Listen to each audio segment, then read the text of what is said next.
Veronica had always been different. As a child growing up in a quiet village at the edge of a vast African plain, she would sit for hours beneath the great baobab tree, listening, not to people, but to the wind. "The wind carries stories," her grandmother once told her. "If you listen closely, you will hear the whispers of those who have gone before us." And Veronica listened. She heard the soft sigh of the breeze through the fields, the laughter of spirits in the rustling leaves, and the quiet murmurs of forgotten voices in the night air. But not everyone understood. Her father, a strong and practical man, would shake his head. "Veronica, you must stop chasing the wind. It will not fill your stomach or build you a home." But the wind filled her heart with something no one else could understand. A love written in the sky.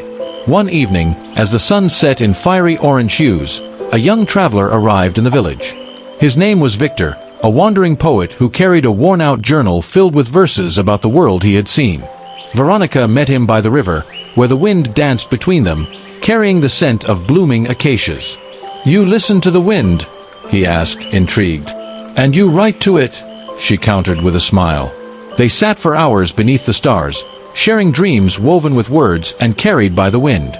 For the first time, Veronica found someone who understood her heart without needing explanations.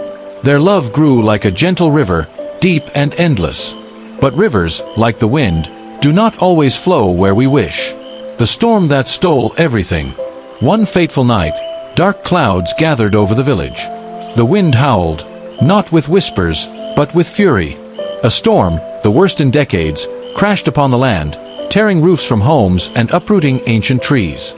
Amina and Victor ran to help the villagers, braving the raging winds. But fate can be cruel.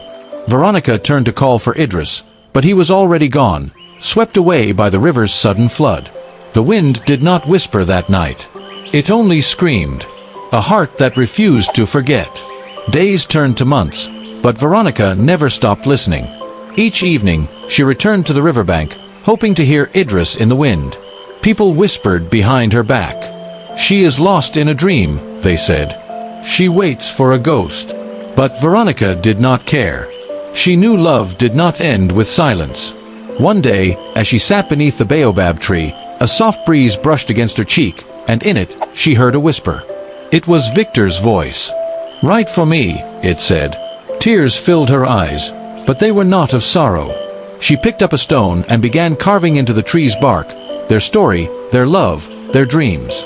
If the wind could carry memories, then she would give it words to carry. The wind never forgets. Years passed. Veronica grew old, but she never stopped writing. Stories filled the trees, the rocks, the very earth of her village. One day, a young traveler came upon the village and found the baobab tree covered in words. He ran his fingers over the carvings and listened to the wind. A whisper danced through the air, carrying the echoes of a love that never faded. The traveler smiled, took out his journal, and began to write. Because love, like the wind, never truly disappears. It only finds new ears to whisper to.